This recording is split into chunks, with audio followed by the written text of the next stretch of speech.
ವಿಧಾನಸಭೆಯ ಪ್ರತಿಪಕ್ಷದ ನಾಯಕ ಆರೋಷಕ್ ಅವರು ಇಂದಿನಿಂದ 4 ದಿನಗಳ ಕಾಲ ದಾವಣಗೆರೆ ದಕ್ಷಿಣ ಮತ್ತು ಬಾಗಲಕೋಟೆ ವಿಧಾನಸಭಾ ಕ್ಷೇತ್ರಗಳ ಉಪಚುನಾವಣೆಯ ಪ್ರಚಾರದಲ್ಲಿ ಭಾಗಿಯಾಗಲಿದ್ದಾರೆ.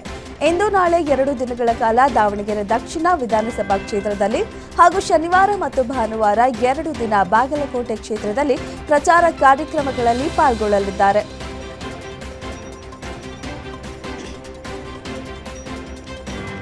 ರಾಜ್ಯದಲ್ಲಿ ಬೈ ಎಲೆಕ್ಷನ್ ಫೈಟ್ ಜೋರಾಗ್ತಿದೆ. ದಾವಣಗೆರೆ ದಕ್ಷಿಣ ಹಾಗೂ ಬಾಗಲಕೋಟೆ ವಿಧಾನಸಭಾ ಕ್ಷೇತ್ರಗಳ ಉಪಚುನಾವಣೆಯತ್ತ ಎಲ್ಲರ ಕಣ್ಣು ನೆಟ್ಟಿದೆ. ಆಡಳಿತ ಮತ್ತು ವಿಪಕ್ಷಗಳಿಗೆ ಈ 2 ಕ್ಷೇತ್ರಗಳು ಪ್ರತಿಷ್ಠೆಯ ಕಣವಾಗಿದೆ.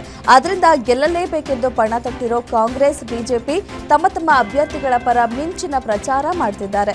ವಿಶೇಷ ಅಂದ್ರೆ ಬಾಗಲಕೋಟೆ ಬಿಜೆಪಿ ಅಭ್ಯರ್ಥಿ ವೀರಣ್ಣ ಚರಂತಿಮಠ್ಗಾಗಿ Hindu fire brand entry ಕೊಡಲಿದ್ದಾರೆ.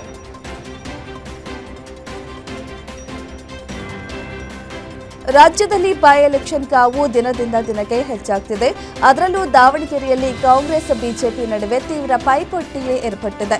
Congress ಅಭ್ಯರ್ಥಿ ಸಮರ್ಥ ಪರವಾಗಿ ಸಿಎಂ ಸಿದ್ದರಾಮಯ್ಯ ಬೃಹತ್ ರೋಡ್ ಶೋ ಮಾಡಿದ್ರು. ಇದರ ನಡುವೆ ಸಚಿವ ಜಮೀರ್ ಅಹಮದ್ ಖಾನ್ ಯಾವುದೇ ಕಾರಣಕ್ಕೂ ನಾನು ದಾವಣಗೆರೆ ಪ್ರಚಾರಕ್ಕೆ ಹೋಗಲ್ಲ ಅಂತ ಸಿಎಂ ಡಿಸಿಎಂ ಬಳಿ ಹೇಳಿದ್ರು. ಅದರಿಂದ ಸಿಎಂ ಮುಸ್ಲಿಂ ಮತ ಸೆಳೆಯೋದಕ್ಕೆ ಜಮೀರ್ ಮನವೊಲಿಸಿದ್ದಾರೆ. ಅದರಿಂದ ಇದೇ ಏಪ್ರಿಲ್ 5ರಂದು 1 ದಿನದ ಮಟ್ಟಿಗೆ ದಾವಣಗೆರೆಯಲ್ಲಿ ಜಮೀರ್ ಪ್ರಚಾರ ನಡೆಸಲಿದ್ದಾರೆ.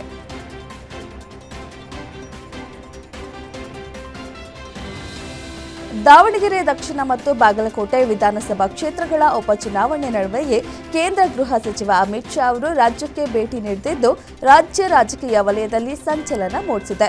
ಶುಕ್ರವಾರ ಬೆಂಗಳೂರಿಗೆ ಆಗಮಿಸಲಿರುವ ಅಮಿತ್ ಶಾ ಬಳಿಕ ಬೆಂಗಳೂರು ಗ್ರಾಮಾಂತರ ಜಿಲ್ಲೆಯ ನೆಲಮಂಗಲ ಸಮೀಪದ ನಗರೂರಿನಲ್ಲಿರುವ ಬಿಜಿಎಸ್ ಮೆಡಿಕಲ್ ಕಾಲೇಜು ಮತ್ತು ಆಸ್ಪತ್ರೆ ಆವರಣದಲ್ಲಿ ಆಯೋಜಿಸಲಾಗಿರುವ ಸಮಾರಂಭದಲ್ಲಿ ಪಾಲ್ಗೊಳ್ಳಲಿದ್ದಾರೆ. ಬಳಿಕ ರಾಜ್ಯ ಬಿಜೆಪಿ ನಾಯಕರ ಜೊತೆ ಚರ್ಚೆ ನಡೆಸಲಿದ್ದಾರೆ.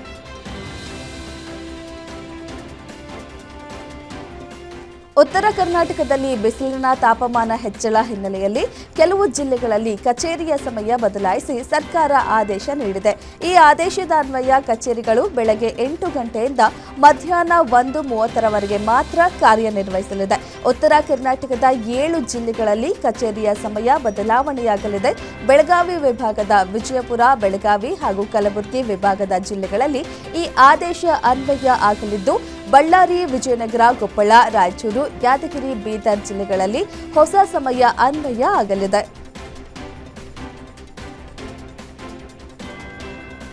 ಮಲಗಿದ್ದ ವ್ಯಕ್ತಿಯ ಮೇಲೆ ಅಪರಿಚಿತನೊಬ್ಬ ಬಟ್ಟೆಯಲ್ಲಿ ಕಲ್ಲು ಕಟ್ಟಿ ಹಲ್ಲೆ ನಡೆಸಿದ ಘಟನೆ ವಿಜಯಪುರ ಜಿಲ್ಲೆಯ ಬಸವನ ಬಾಗೇವಾಡಿ ಪಟ್ಟಣದಲ್ಲಿ ನಡೆದಿದೆ. ಪಟ್ಟಣದ ಅಂಬೇಡ್ಕರ್ ವೃತ್ತದ ಹತ್ತಿರ ಅಂಗಡಿಯ ಮುಂದೆ ಮಲಗಿದ್ದ ಮಾದೇಶ್ ಏಟಗಿ ಮೇಲೆ ಅಪರಿಚಿತ ಯುವಕ ಹಲ್ಲೆ ನಡೆಸಿದ್ದಾನೆ. ಹಲ್ಲೆಯ ದೃಶ್ಯಗಳು ಅಂಗಡಿಯ ಸಿಸಿ ಕ್ಯಾಮೆರಾದಲ್ಲಿ ಸೆರೆಯಾಗಿವೆ. ಹಲ್ಲೆ ಪರಿಣಾಮ ಮುಖದ ಮೇಲೆ ಗಂಭೀರ ಗಾಯಗಳಾಗಿವೆ. ಮಾದೇಶನನ್ನ ಚಿಕಿತ್ಸೆಗಾಗಿ ವಿಜಯಪುರ ಜಿಲ್ಲಾ ಖಾಸಗಿ ಆಸ್ಪತ್ರೆಗೆ ರವಾನಿಸಲಾಗಿದೆ. ಕುಡಿದ ನಶೆಯಲ್ಲಿ ಹಲ್ಲೆ ನಡೆಸಿರಬಹುದು ಎಂದು ಶಂಕಿಸಲಾಗಿದೆ.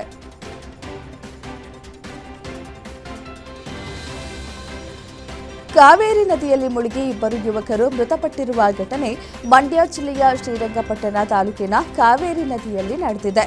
ವಿಘ್ನೇಶ್ ಮೃತಪಟ್ಟರೆ ರಾಮಸ್ವಾಮಿ ಚೆಕ್ ಡ್ಯಾಂನಲ್ಲಿ ಚೋಳರಾಜ ಸಾವನ್ನಪ್ಪಿದ್ದಾನೆ. ಕೆಆರ್ಎಸ್ ಹಾಗೂ ಅರಕೆರೆ ಪೊಲೀಸ್ ಠಾಣೆಯಲ್ಲಿ ಪ್ರತ್ಯೇಕ ಪ್ರಕರಣ ದಾಖಲಾಗಿದೆ.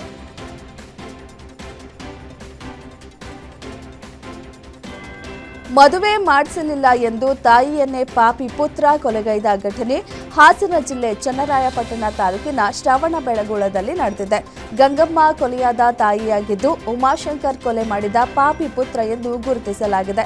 ಕಳೆದ 2 ವರ್ಷದ ಹಿಂದೆ ಅಪಘಾತವಾಗಿ ಮಾನಸಿಕ ಕಾಯಿಲೆಯಿಂದ ಉಮಾಶಂಕರ್ ಬಳಲ್ತಿದ್ದ. ಪದೇ ಪದೇ ಮದುವೆ ಮಾಡಿಸುವಂತೆ ತಾಯಿ ಜೊತೆ ಜಗಳ ಆಡ್ತಿದ್ದ. ಮಾರ್ಚ್ 26ರಂದು ಮದುವೆ ವಿಚಾರಕ್ಕೆ ಜಗಳ ತೆಗೆದ ಪಾಪಿ ಪುತ್ರ ತಾಯಿಯನ್ನ ಕೊಲೆ ಮಾಡಿದ್ದಾನೆ. ಶ್ರವಣಬೆಳಗೊಳ ಪೊಲೀಸ್ ಠಾಣೆಯಲ್ಲಿ ಪ್ರಕರಣ ದಾಖಲಾಗಿದೆ. ಮಧ್ಯಪ್ರಾಚ್ಯದಲ್ಲಿ ನಡೆಯುತ್ತಿರುವ ಯುದ್ಧದಿಂದ ಔಷಧಿಗಳ ದರ ಏರಿಕೆಯಾದರೆ ನಾವು ಏನು ಮಾಡಲು ಆಗುವುದಿಲ್ಲ ಎಂದು ಆರೋಗ್ಯ ಸಚಿವ ದಿನೇಶ್ ಗುಂಡೂರಾವ್ ಹೇಳಿದ್ದಾರೆ. ಔಷಧಿಗಳ ದರ ಏರಿಕೆ ವಿಚಾರ ಸಂಬಂಧ ಮಾತನಾಡಿದ ಅವರು, ಕೇಂದ್ರ ಸರ್ಕಾರದ ನೀತಿಯ ಮೇಲೆ ನಿಂತಿದೆ. ದರ ಏರಿಕೆ ಮಾಡುವುದು ನಮ್ಮ ಕೈಯಲ್ಲಿ ಇಲ್ಲ ಎಂದಿದ್ದಾರೆ.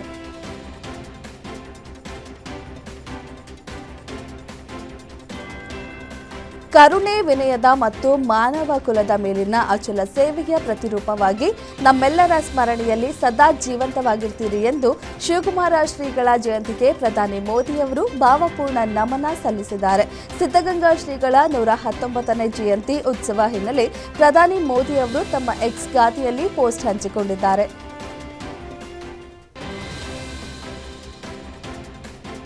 ಸಡಗರ ಸಂಭ್ರಮದಿಂದ ಶರಣೆ ನೀಲಾಂಬಿಕೆ ರಥೋತ್ಸವ ನಡೆಯಿತು. ಯಾದಗಿರಿ ಜಿಲ್ಲೆಯ ಶಹಾಪುರ ತಾಲೂಕಿನ ಚಟ್ನಳ್ಳಿ ಗ್ರಾಮದಲ್ಲಿ ಅದ್ದೂರಿಯಾಗಿ ರಥೋತ್ಸವ ಜರುಗಿತು. ಕೋಟೆ ಬಸವೇಶ್ವರ ಜಾತ್ರೆ ಮಹೋತ್ಸವ ಹಿನ್ನೆಲೆ ದೇಗುಲದಲ್ಲಿ ವಿಶೇಷ ಪೂಜೆ ಹಾಗೂ ಪಲ್ಲಕ್ಕಿ ಉತ್ಸವ ನಡೆಯಿತು. ನಂತರ ಭಕ್ತರ ಜಯಘೋಷ ನಡುವೆ ನೀಲಾಂಬಿಕೆ ರಥೋತ್ಸವ ಅದ್ದೂರಿಯಾಗಿ ನಡೆಯಿತು. ಭಕ್ತರು ರಥೋತ್ಸವ ವೇಳೆ ರಥಕ್ಕೆ ಉತ್ತತ್ತಿ, ಬಾಳೆಹಣ್ಣು ಅರ್ಪಿಸಿ ಭಕ್ತಿ ಭಾವ ಮೆರೆದರು. ಯಾದಗಿರಿ ಜಿಲ್ಲೆಯ ವಿವಿಧ ಭಾಗದಿಂದ ಭಕ್ತರು ಆಗಮಿಸಿ ಜಾತ್ರೆಯಲ್ಲಿ ಭಾಗವಹಿಸಿ ದೇವರ ಕೃಪೆಗೆ ಪಾತ್ರರಾದರು. ನಂತರ ಧರ್ಮಸಭೆ ಕಾರ್ಯಕ್ರಮ ನಡೆಯಿತು.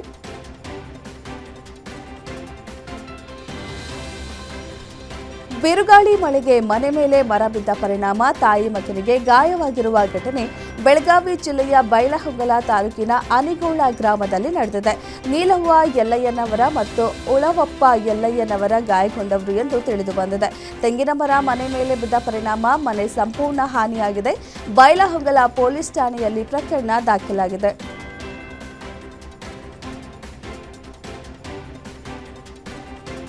ಬೆಂಗಳೂರು ನಗರದಲ್ಲಿ ತಡರಾತ್ರಿ ನಡೆದ ಬೆಂಗಳೂರಿನ ಪ್ರಸಿದ್ಧ ಕರಗ ಉತ್ಸವದ ಸಂಭ್ರಮ ರಥಗಳ ಮೆರವಣಿಗೆಯ ವೈಭವವನ್ನ ಸಾವಿರಾರು ಜನರು ಕಣ್ತುಂಬಿಕೊಂಡರು. ಎಲ್ಲೆಲ್ಲೂ ಗೋವಿಂದ ಗೋವಿಂದ ಘೋಷಣೆ ಮೊಳಗಿತ್ತು.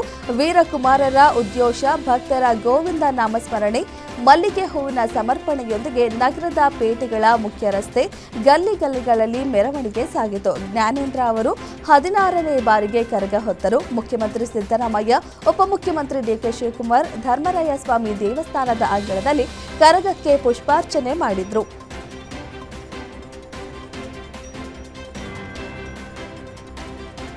ಕೊಲ್ಲಿ ಯುದ್ಧದಿಂದ ಜನರ ಸಿಲಿಂಡರ್, ಪೆಟ್ರೋಲ್, ಡೀಸೆಲ್ ಸಿಗದೆ ಪರದಾಡ್ತಿದ್ದಾರೆ.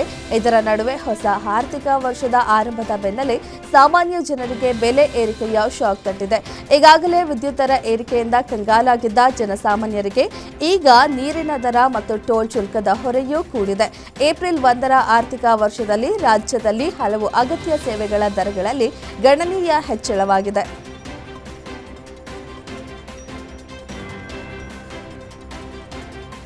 ಮಧ್ಯಪ್ರಾಚ್ಯದಲ್ಲಿ ನಡೆಯುತ್ತಿರೋ ಯುದ್ಧ ಜನಸಾಮಾನ್ಯರ ಮೇಲೆ ಭಾರೀ ಹೊಡೆತ ಕೊಡ್ತಿದೆ.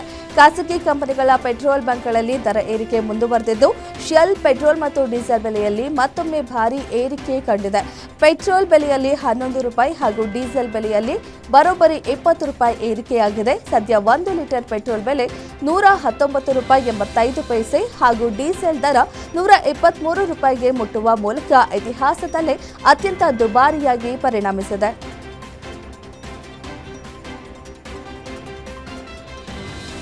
ಮಧ್ಯಪ್ರಾಚ್ಯ ಯುದ್ಧದ ಎಫೆಕ್ಟ್ನಿಂದ ವಿಮಾನ ಇಂಧನ ಬೆಲೆ ದುಪ್ಪಟ್ಟಾಗಿದೆ. ಕಳೆದ 15 ದಿನಗಳಲ್ಲಿ 3 ಬಾರಿ ದರ ಏರಿಕೆ ಮಾಡಿದ್ದ ಶೆಲ್ ಇದೀಗ ಮತ್ತೆ ಪೆಟ್ರೋಲ್, ಡೀಸೆಲ್ ದರ ಏರಿಕೆ ಮಾಡಿದೆ. ಈ ಬೆನ್ನಲ್ಲೇ ಪ್ರೀಮಿಯಂ ಪೆಟ್ರೋಲ್ ಮತ್ತು ಜೆಟ್ ಇಂಧನಗಳ ಬೆಲೆಯು ಹಿಂದಿನಗಿಂತಲೂ ಹೆಚ್ಚು ಏರಿಕೆ ಕಂಡಿದೆ. ಜೆಟ್ ಇಂಧನ ಪ್ರತಿ ಕಿಲೋಮೀಟರ್ಗೆ 2,07,341.22 ರೂಪಾಯಿಗೆ ಏರಿಕೆಯಾಗಿದೆ.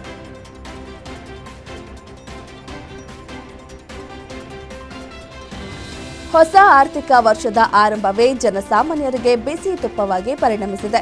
ಒಂದ್ ಕಡೆ ಕಮರ್ಷಿಯಲ್ ಸಿಲಿಂಡರ್ ಇನ್ನಷ್ಟು ದುಬಾರಿಯಾಗಿದ್ರೆ, ನಗರದಲ್ಲಿರೋ ಆಟೋ ಎಲ್ಪಿಜಿ ಬಂಕ್ಗಳ ಮುಂದೆ ಆಟೋ ಚಾಲಕರು ಎಲ್ಪಿಜಿಗಾಗಿ ಕ್ಯೂ ನಿಂತಿದ್ದಾರೆ. ಇನ್ನು ರಾಜಾಜಿನಗರದ ಇಂಡಿಯನ್ ಆಯಿಲ್ ಬಂಕ್ನಲ್ಲಿ ಆಟೋ ಎಲ್ಪಿಜಿ ಸ್ಟಾಕ್ ಇದ್ರೂ ಸಹ ನೋ ಸ್ಟಾಕ್ ಅಂತ ಬೋರ್ಡ್ ಹಾಕಿದ್ದಕ್ಕೆ ನೂರಾರು ಆಟೋ ಚಾಲಕರು ತೀವ್ರ ಆಕ್ರೋಶ ಹೊರಹಾಕಿದ್ರು.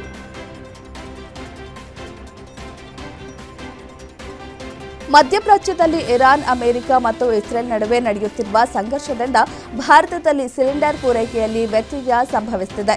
ಆದರೆ ಕೇಂದ್ರ ಸರ್ಕಾರ ಮಾತ್ರ ಕಣ್ಮುಚ್ಚಿ ಕುಳಿತಿದೆ ಎಂದು ಶಿವಸೇನೆ ಸಂಸದ ಸಂಜಯ್ ರಾವತ್ ಗರಂ ಆಗಿದ್ದಾರೆ. ಜನರು ಸರ್ಕಾರದ ಯಾವುದೇ ಮಾತನ್ನ ನಂಬೇಡಿ, ದೇಶದಲ್ಲಿ ಇಂಧನ ಕೊರತೆ ಇರುವುದು ಸತ್ಯ. ಆದರೆ ಈ ಕುರಿತು ಕೇಂದ್ರ ಸರ್ಕಾರ ಯಾವುದೇ ರೀತಿಯ ಕ್ರಮ ಕೈಗೊಳ್ಳದೇ ಇರುವುದು ದುಃಖಕರ ಸಂಗತಿಯಾಗಿದೆ ಎಂದು ಹೇಳಿದ್ದಾರೆ.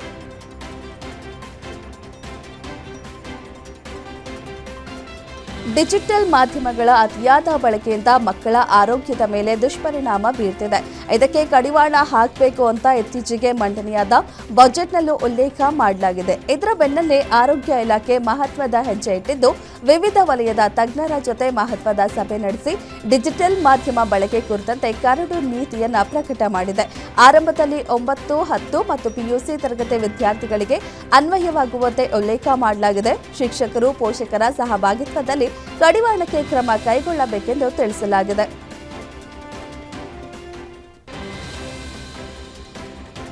ಕಳೆದ 10 ವರ್ಷಗಳಲ್ಲಿ ಅಸ್ಸಾಂ ಗಮನಾರ್ಹ ಅಭಿವೃದ್ಧಿಗೆ ಸಾಕ್ಷಿಯಾಗಿದೆ.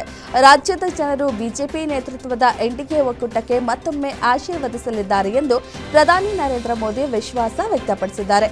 ಗೋಗಮುಖ್ನಲ್ಲಿ ಸಾರ್ವಜನಿಕ ಸಭೆಯನ್ನ ಉದ್ದೇಶಿಸಿ ಮಾತನಾಡಿದ ಅವರು, ನಾಗರಿಕರಲ್ಲಿನ ಉತ್ಸಾಹವು ನಿರಂತರ ಬೆಳವಣಿಗೆ ಮತ್ತು ಸ್ಥಿರತೆಗೆ ಅವರ ಬೆಂಬಲವನ್ನು ಸ್ಪಷ್ಟವಾಗಿ ಪ್ರತಿನಿಧಿಸುತ್ತದೆ. ಬಿಜೆಪಿ ಅಸ್ಸಾಂನಲ್ಲಿ ಮತ್ತೆ ಸರ್ಕಾರ ರಚಿಸುತ್ತದೆ ಮತ್ತು ಹ್ಯಾಟ್ರಿಕ್ ಸಾಧಿಸುತ್ತದೆ ಎಂದು ಹೇಳಿದರು.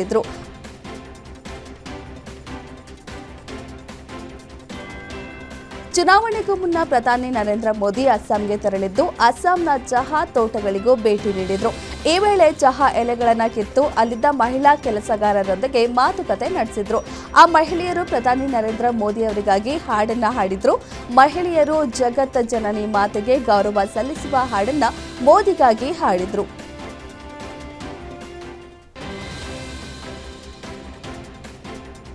ತಮಿಳುನಾಡು ವಿಧಾನಸಭಾ ಚುನಾವಣೆಯಲ್ಲಿ ಭರ್ಜರಿ ಪ್ರಚಾರ ನಡೆಸಿರುವ ತಮಿಳಿಗ ವೆಟ್ರಿ ಕಳಗಂ ಪಕ್ಷದ ಅಧ್ಯಕ್ಷ ವಿಜಯ್ ಕೇಂದ್ರ ಗೃಹ ಸಚಿವರಿಗೆ ಪತ್ರ ಬರೆದಿದ್ದಾರೆ. ರಾಜ್ಯದಲ್ಲಿ ತಮ್ಮ ಪಕ್ಷದ ಚುನಾವಣಾ ಪ್ರಚಾರದ ವೇಳೆ ಭದ್ರತಾ ಲೋಪಗಳು ಕಂಡುಬಂದಿವೆ ಎಂದು ಆರೋಪಿಸಿದ್ದಾರೆ. ಪತ್ರದಲ್ಲಿ ತಮ್ಮ ನಾಮಪತ್ರ ಸಲ್ಲಿಕೆಯ ದಿನದಂದು ಕಂಡುಬಂದಿರುವ ಭದ್ರತಾ ವೈಫಲ್ಯವನ್ನ ವಿಜಯ್ ಉಲ್ಲೇಖಿಸಿದ್ದಾರೆ.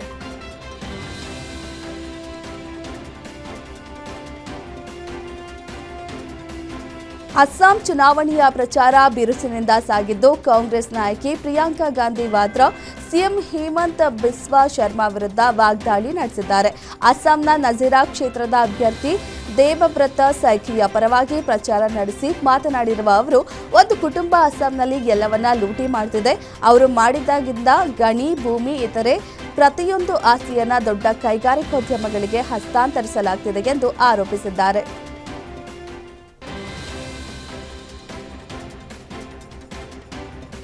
ಕಳೆದ ಮಾರ್ಚ್ 22ರಂದು ಇಂಧನ ಪೂರೈಕೆಯಲ್ಲಿ ಪರಿಶೀಲಿಸಲು ಪ್ರಧಾನಿ ನರೇಂದ್ರ ಮೋದಿ ನೇತೃತ್ವದಲ್ಲಿ ಸಭೆ ನಡೆಸಲಾಗಿತ್ತು. ಆದರೆ ಇದೀಗ ಪಶ್ಚಿಮ ಏಷ್ಯಾದಲ್ಲಿ ಹೆಚ್ಚುತ್ತಿರುವ ಉದ್ವಿಗ್ನತೆಯ ನಡುವೆ ದೇಶದಲ್ಲಿ ಇಂಧನ ಭದ್ರತೆ, ಇಂಧನ ಪೂರೈಕೆ ಮತ್ತು ಆರ್ಥಿಕತೆಯ ಸಂಭಾವ್ಯ ಪರಿಣಾಮಗಳ ಬಗ್ಗೆ ಚರ್ಚಿಸಲು ಪ್ರಧಾನಿ ಮೋದಿ ಅಧ್ಯಕ್ಷತೆಯಲ್ಲಿ ಸಂಪುಟ ಸಮಿತಿಯೊಂದಿಗೆ ಮ್ಯಾರಥಾನ್ ಸಭೆ ನಡೆಸಲಾಯಿತು. ಈ ಸಭೆಯಲ್ಲಿ ರಕ್ಷಣಾ ಸಚಿವ ರಾಜನಾಥ್ ಸಿಂಗ್, ಅಮಿತ್ ಶಾ, ವಿದೇಶಾಂಗ ಸಚಿವ ಎಸ್ ಜೈಶಂಕರ್, ಹಿರಿಯ ಸಚಿವರು ಉಪಸ್ಥಿತರಿದ್ದರು.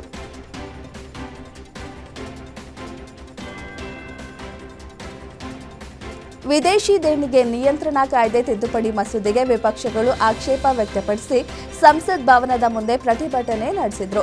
ತರಾತುರಿಯಲ್ಲಿ ಜಾರಿಗೆ ತರಲು ಯತ್ನಿಸುತ್ತಿರುವ ಪ್ರಸ್ತಾವಿತ ವಿಧೇಯಕವನ್ನು ಕೇಂದ್ರ ಸರ್ಕಾರ ಹಿಂಪಡೆಯಬೇಕು ಎಂದು ಒತ್ತಾಯಿಸಿದವು. ಎನ್ಜಿಒಗಳು ಮತ್ತು ಇತರೆ ಸಂಸ್ಥೆಗಳನ್ನು ಗುರಿಯಾಗಿಸುವುದನ್ನು ನಿಲ್ಲಿಸಿ ಎಂದು ಬರೆದ ಬ್ಯಾನರ್ಗಳನ್ನು ಪ್ರದರ್ಶಿಸಿ ವಿಪಕ್ಷದ ಸಂಸದರು ಸರ್ಕಾರದ ವಿರುದ್ಧ ಘೋಷಣೆಗಳನ್ನು ಕೂಗಿದ್ರು.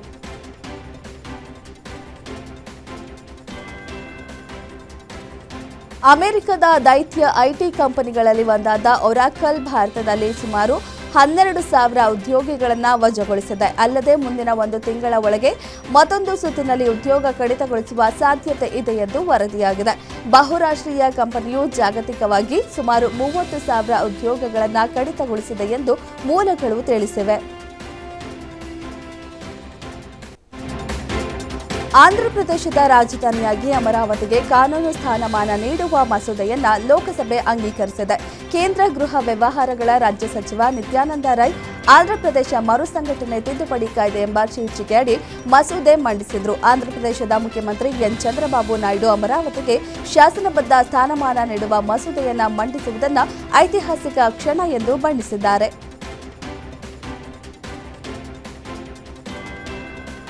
ಚಂಡೀಗಢದ ಪಂಜಾಬ್ ಬಿಜೆಪಿ ಕಚೇರಿಯ ಹೊರಗೆ ಸ್ಫೋಟ ಸಂಭವಿಸಿದೆ. ಸೆಕ್ಟರ್ 37ರಲ್ಲಿ ಕಚೇರಿಯ ಬಳಿಯ ಪಾರ್ಕಿಂಗ್ ಪ್ರದೇಶದಲ್ಲಿ ಈ ಘಟನೆ ನಡೆದಿದೆ. ವ್ಯಕ್ತಿಯೊಬ್ಬ ಗ್ರೆನೇಡ್ ಅನ್ನ ಎಸೆಯುತ್ತಿರುವ ವಿಡಿಯೋ ಕೂಡ ವೈರಲ್ ಆಗಿದೆ. ಕೈಯಲ್ಲಿ ಹೆಲ್ಮೆಟ್ ಹಿಡಿದಿರುವ ವ್ಯಕ್ತಿಯೊಬ್ಬ ಗ್ರೆನೇಡ್ ತೆಗೆದು ಎಸೆಯುತ್ತಿರುವುದನ್ನು ಇನ್ನೊಬ್ಬ ವ್ಯಕ್ತಿ ರೆಕಾರ್ಡ್ ಮಾಡಿದ್ದಾನೆ. ದಾಳಿ ನಡೆಸಿದ ಇಬ್ಬರು ಶಂಕಿತರಿಗಾಗಿ ಪೊಲೀಸರು ಹುಡುಕಾಟ ನಡೆಸುತ್ತಿದ್ದಾರೆ.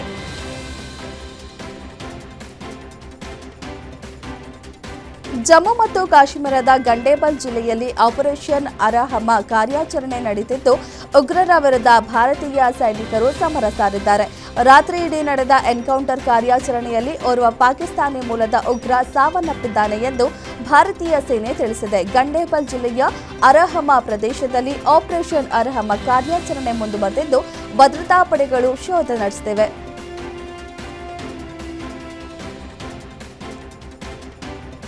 ತಮಿಳುನಾಡು ವಿಧಾನಸಭಾ ಚುನಾವಣೆಗೆ ದಿನಗಣನೆ ಶುರುವಾಗಿದ್ದು, ತಮಿಳಿಗ ವೆಟ್ರಿ ಕಳಗಂ ಪಕ್ಷದ ಮುಖ್ಯಸ್ಥ ಹಾಗೂ ನಟ ವಿಜಯ್ 234 ಕ್ಷೇತ್ರಗಳಿಗೆ ಅಭ್ಯರ್ಥಿಗಳನ್ನು ಘೋಷಣೆ ಮಾಡಿದ್ದಾರೆ.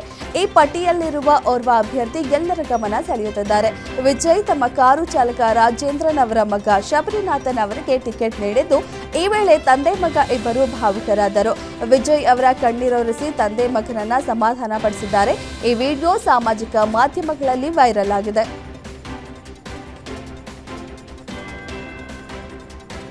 ಇತ್ತೀಚೆಗೆ ಆಹಾರದಲ್ಲಿ ಕಲಬೆರಕೆ ವಸ್ತುಗಳು ಹೆಚ್ಚುತ್ತಿವೆ. ಕಳಪೆ ಆಹಾರ ತಯಾರಿಸುವಾಗ ನೈರ್ಮಲ್ಯದ ಕೊರತೆ ತೀವ್ರ ಆತಂಕ ಮೂಡಿಸಿದೆ. ಈ ನಡುವೆ ವಂದೇ ಭಾರತ್ ಎಕ್ಸ್‌ಪ್ರೆಸ್‌ನಲ್ಲಿ ಕಳಪೆ ಮಟ್ಟದ ಆಹಾರ ನೀಡಲಾಗಿದೆ ಎಂದು ಪ್ರಯಾಣಿಕರೊಬ್ಬರು ದೂರಿದ್ದಾರೆ. ರೈಲಿನಲ್ಲಿ ಆಹಾರ ಸೇವಿಸಿದ ಬಳಿಕ ತೀವ್ರ ಅಲರ್ಜಿ ಉಂಟಾಗಿದೆ ಎಂದು ದೂರಿದ್ದಾರೆ. ಅಲ್ಲದೆ ತಮ್ಮ 2 ವರ್ಷದ ಮಗನು ಅನಾರೋಗ್ಯಕ್ಕೆ ತುತ್ತಾಗಿದ್ದಾನೆ ಎಂದು ಆತಂಕ ವ್ಯಕ್ತಪಡಿಸಿದ್ದಾರೆ. ತಮಿಳು ವಿಧಾನಸಭಾ ಚುನಾವಣೆ ಇದೇ ತಿಂಗಳು 23ರಂದು ನಡೆಯಲಿದ್ದು, ರಾಜಕೀಯ ಪಕ್ಷಗಳ ಪ್ರಚಾರ ಬಿರುಸು ಪಡೆದಿದ್ದು, ರಾಜಕೀಯ ನಾಯಕರ ನಡುವೆ ಆರೋಪ ಪ್ರತ್ಯಾರೋಪಗಳು ಹೆಚ್ಚಾಗಿವೆ. ಸಿಎಂ ಎಂಕೆ ಸ್ಟಾಲಿನ್ ಬಿಜೆಪಿ ವಿರುದ್ಧ ತೀವ್ರ ವಾಗ್ದಾಳಿ ನಡೆಸಿದ್ದು, ಉತ್ತರ ಪ್ರದೇಶ, ಮಣಿಪುರದಂತೆ ತಮಿಳುನಾಡಿನಲ್ಲಿಯೂ ಗಲಭೆ ಸೃಷ್ಟಿಸಲು ಬಿಜೆಪಿ ಪಿತೂರಿ ನಡೆಸುತ್ತಿದೆ ಎಂದು ಆರೋಪಿಸಿದ್ದಾರೆ.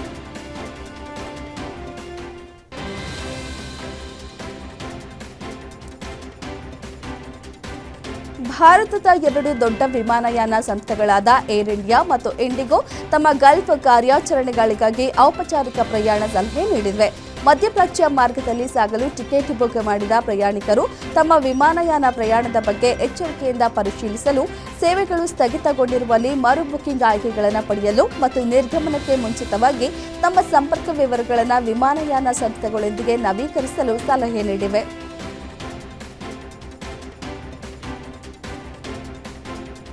ಭಾರತದಲ್ಲಿ ಡೇಟಿಂಗ್ ಆ್ಯಪ್ಗಳನ್ನು ಬಳಸುವವರ ಸಂಖ್ಯೆ ಹೆಚ್ಚಾಗಿದೆ. ದೇಶದಲ್ಲಿ ಸುಮಾರು 40 ಲಕ್ಷಕ್ಕೂ ಹೆಚ್ಚು ಭಾರತೀಯರು ಆ್ಯಪ್ಗಳನ್ನು ಬಳಸುತ್ತಿದ್ದಾರೆ ಅನ್ನೋ ಮಾಹಿತಿ ಹೊರಬಿದ್ದಿದೆ. ಸುಮಾರು 65% ಪುರುಷರು ಮತ್ತು 35% ಮಹಿಳೆಯರು ಡೇಟಿಂಗ್ ಆ್ಯಪ್ಗಳನ್ನು ಬಳಸುತ್ತಿದ್ದಾರೆ ಅಂತ ಹೇಳಲಾಗಿದೆ. ಅದರಲ್ಲೂ ಬೆಂಗಳೂರೇ ಪ್ರಮುಖ ಸ್ಥಾನದಲ್ಲಿದೆ ಅಂತ ವರದಿಯಾಗಿದೆ. ಒಟ್ಟು ಬಳಕೆದಾರರಲ್ಲಿ 17% ಮಂದಿ ಬೆಂಗಳೂರಿನವರೇ ಆಗಿದ್ದಾರೆ.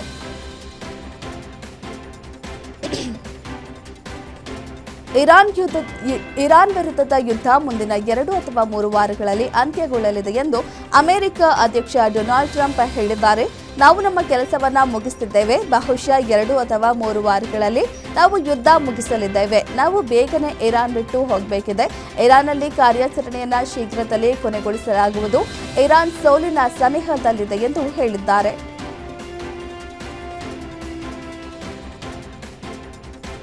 ಇರಾನ್ ಮೇಲೆ ಇಸ್ರೇಲ್ ಮತ್ತು ಅಮೆರಿಕ ದಾಳಿಗಳ ನಡುವೆ ಹೆಜ್ಬುಲ್ಲಾಗೆ ನಿರಂತರ ಬೆಂಬಲ ನೀಡುವುದಾಗಿ ಇರಾನ್ನ ಸರ್ವೋಚ್ಚ ನಾಯಕ ಆಯತೊಲ್ಲಾ ಸೈಯದ್ ಮುಸ್ತಫಾ ಖಮೇನಿ ತಿಳಿಸಿದ್ದಾರೆ.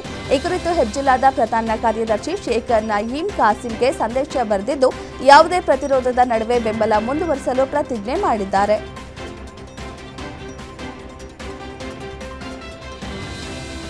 ಪಶ್ಚಿಮ ಏಷ್ಯಾದಲ್ಲಿ ಯುದ್ಧದ ಭೀತಿ ಮತ್ತಷ್ಟು ಉಲ್ಬಣಗೊಂಡಿದ್ದು, ಇರಾನ್ ಮತ್ತು ಲೆಬನಾನ್ನ ಹೆಜ್ಬುಲ್ಲಾ ಸಂಘಟನೆಗಳೊಂದಿಗೆ ಸೇರಿ ಇಸ್ರೇಲ್ ಮೇಲೆ 3ನೇ ಜಂಟಿ ಕಾರ್ಯಾಚರಣೆ ನಡೆಸಿರುವುದಾಗಿ ಯೆಮೆನ್ನ ಹೌತಿ ಸಶಸ್ತ್ರ ಪಡೆಗಳು ಘೋಷಿಸಿವೆ. ಈ ಬೆಳವಣಿಗೆಯು ಮಧ್ಯಪ್ರಾಚ್ಯ ಸಂಘರ್ಷವು ಮತ್ತೊಂದು ಅಪಾಯಕಾರಿ ಹಂತಕ್ಕೆ ತಲುಪಿರುವುದನ್ನು ಸೂಚಿಸಿದೆ. ಆಕ್ರಮಿತ ಪ್ಯಾಲೆಸ್ಟೈನ್ನ ದಕ್ಷಿಣ ಭಾಗದಲ್ಲಿರುವ ಇಸ್ರೇಲಿ ಶತ್ರುಗಳ ಸೂಕ್ಷ್ಮ ಪ್ರದೇಶಗಳನ್ನು ಗುರಿಯಾಗಿಸಿ ಈ ದಾಳಿ ನಡೆಸಲಾಗಿದೆ ಎಂದು ತಿಳಿಸಿದ್ದಾರೆ.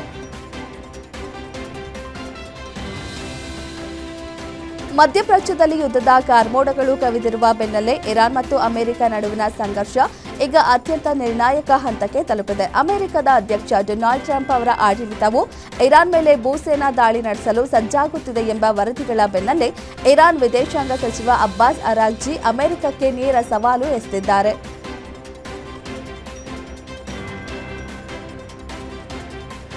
ಮಧ್ಯಪ್ರಾಚ್ಯದಲ್ಲಿ ಯುದ್ಧ ನಮ್ಮದಲ್ಲ ಮತ್ತು ನಮ್ಮನ್ನ ಸಂಘರ್ಷಕ್ಕೆ ಎಳೆಯಲಾಗುವುದಿಲ್ಲ ಎಂದು ಯುಕೆ ಪ್ರಧಾನಿ ಕೀರ್ ಸ್ಟಾರ್ಮರ್ ಬುಧವಾರ ಹೇಳಿದ್ದಾರೆ. ಸ್ಟಾರ್ಮರ್ ತಮ್ಮ ಭಾಷಣದಲ್ಲಿ ಯುದ್ಧ ತಮ್ಮ ಮೇಲೆ ಪರಿಣಾಮ ಬೀರುತ್ತದೆ, ಆದರೆ ಯುಕೆ ಹೆಚ್ಚು ಸುರಕ್ಷಿತ ರಾಷ್ಟ್ರವಾಗಿ ಹೊರಹೊಮ್ಮುವ ಯೋಜನೆಯನ್ನ ಹೊಂದಿದೆ ಎಂದು ಹೇಳಿದ್ದಾರೆ.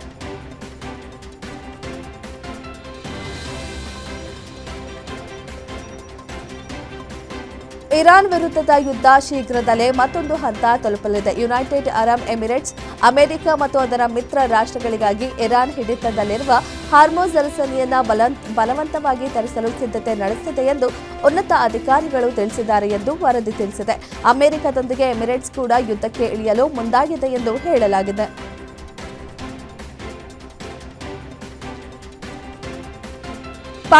ಚೀನಾ ಪಾಕಿಸ್ತಾನವು ಈಗ ಇರಾನ್ ಯುದ್ಧವನ್ನು ನಿಲ್ಲಿಸಲು 5 ಅಂಶಗಳ ಯೋಜನೆಯನ್ನ ಪ್ರಕಟಿಸಿದ್ದು, ಇದರಲ್ಲಿ ಹಾರ್ಮುಜ್ ಜಲಸಂಧಿ ವಿಚಾರವನ್ನ ಪ್ರಸ್ತಾಪಿಸಲಾಗಿದೆ.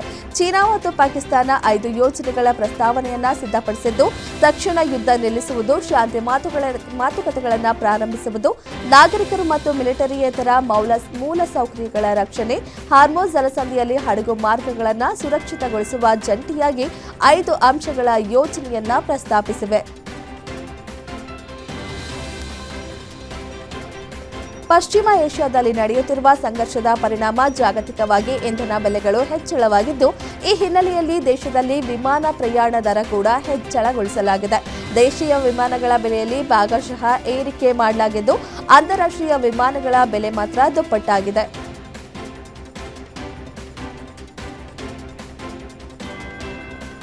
ರಷ್ಯಾದ AN-26 ಸೇನಾ ವಿಮಾನ ಪತನಗೊಂಡಿದ್ದು 29 ಪ್ರಯಾಣಿಕರು ಸಾವನ್ನಪ್ಪಿದ್ದಾರೆ. ತಾಂತ್ರಿಕ ದೋಷದಿಂದಾಗಿ ಈ ಅವಘಡ ಸಂಭವಿಸಿದೆ ಎಂದು ಶಂಕಿಸಲಾಗಿದೆ ಎಂದು ಅಲ್ಲಿನ ರಕ್ಷಣಾ ಸಚಿವಾಲಯ ಮಾಹಿತಿ ನೀಡಿದೆ. ಆಂಟೋನೋವ್ ಡಿಸೈನ್ ಬ್ಯೂರೋ AN-26 ವಿಮಾನವು ಕ್ರೈಮಿಯಾದ ಪರ್ಯಾಯ ದ್ವೀಪದ ಮೇಲೆ ಹಾರಾಟ ನಡೆಸಿತ್ತು. ಈ ವೇಳೆ ರೇಡಾರ್ನಿಂದ ಸಂಪರ್ಕ ಕಳೆದುಕೊಂಡು ತಾಂತ್ರಿಕ ದೋಷದಿಂದಾಗಿ ಬಂಡೆಗೆ ಅಪ್ಪಳಿಸಿದೆ. ಪರಿಣಾಮ ವಿಮಾನದಲ್ಲಿದ್ದ 29 ಜನರು ಸಾವನ್ನಪ್ಪಿದ್ದಾರೆ.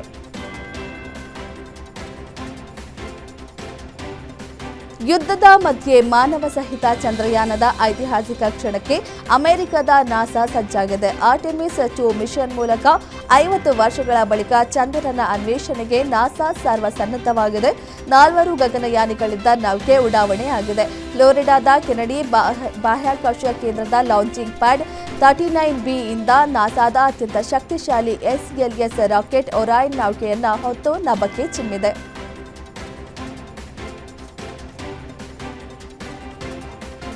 ಟಿ ನಟರಾಜನ್ ಮಾರಕ ದಾಳಿ ಹಾಗೂ ಸಮೀರ್ ರಿಜ್ವಿ ಅವರ ಸ್ಫೋಟಕ ಅರ್ಧಶತಕದ ಬಲದಿಂದ ಡೆಲ್ಲಿ ಕ್ಯಾಪಿಟಲ್ಸ್ ತಂಡ ಲಕ್ನೋ ಸೂಪರ್ ಜೈಂಟ್ಸ್ ಎದುರು 6 ವಿಕೆಟ್ ಗೆಲುವು ಸಾಧಿಸಿತು. ಆ ಮೂಲಕ ಅಕ್ಷರ್ ಪಟೇಲ್ ನಾಯಕತ್ವದಲ್ಲಿ ಡೆಲ್ಲಿ 2026ರ ಇಂಡಿಯನ್ ಪ್ರೀಮಿಯರ್ ಲೀಗ್ ಟೂರ್ನಿಯಲ್ಲಿ ಶುಭಾರಂಭ ಕಂಡಿತು.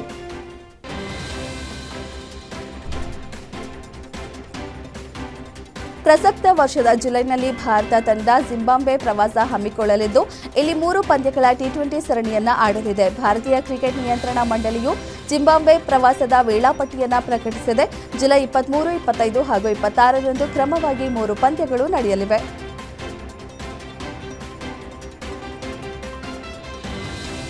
ಅಮೆರಿಕ, ಮೆಕ್ಸಿಕೋ ಮತ್ತು ಕೆನಡಾದಲ್ಲಿ ನಡೆಯಲಿರುವ ಮುಂಬರುವ ಬಹುನಿರೀಕ್ಷಿತ ಫಿಫಾ ವಿಶ್ವಕಪ್ನಲ್ಲಿ ಇತಿಹಾಸದಲ್ಲಿ ಮೊದಲ ಬಾರಿಗೆ 48 ತಂಡಗಳು ಭಾಗವಹಿಸಲು ಸಜ್ಜಾಗಿವೆ. ಈ ಪಂದ್ಯಾವಳಿ ಜೂನ್ 11ರಂದು ಆರಂಭವಾಗಲಿದ್ದು 16 ನಗರಗಳಲ್ಲಿ ಒಟ್ಟು 104 ಪಂದ್ಯಗಳು ನಡೆಯಲಿವೆ. ಅಮೆರಿಕವು ಜುಲೈ 19ರಂದು ನ್ಯೂ ಜೆರ್ಸಿ ಕ್ರೀಡಾಂಗಣದಲ್ಲಿ ನಾಕೌಟ್ ಸುತ್ತುಗಳು ಮತ್ತು ಫೈನಲ್ ಸೇರಿದಂತೆ 78 ಪಂದ್ಯಗಳನ್ನು ಆಯೋಜಿಸಲಾಗಿದೆ.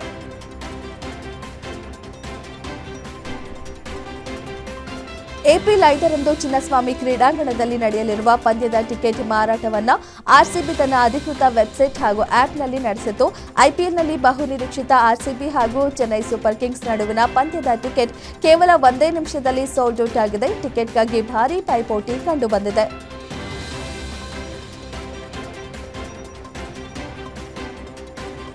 ಜನನಾಯಕನ್ ಸಿನಿಮಾ ಬಿಡುಗಡೆಗೆ ಕೊನೆಗೂ ಕಾಲ ಕೂಡಿ ಬಂದಿದೆ. ತಮಿಳುನಾಡು ವಿಧಾನಸಭಾ ಚುನಾವಣೆ ಏಪ್ರಿಲ್ 23ರಂದು ಮುಕ್ತಾಯವಾಗಲಿದ್ದು, ಮತದಾನ ಪ್ರಕ್ರಿಯೆ ಮುಗಿದ ಮರುದಿನವೇ ಅಂದರೆ ಏಪ್ರಿಲ್ 24 ಅಥವಾ ಏಪ್ರಿಲ್ 30ರಂದು ಈ ಚಿತ್ರವು ಬಿಡುಗಡೆ ಮಾಡಲು ಕೆವಿಎಂ ಪ್ರೊಡಕ್ಷನ್ ಸಿದ್ಧತೆ ನಡೆಸುತ್ತಿದೆಯಂತೆ.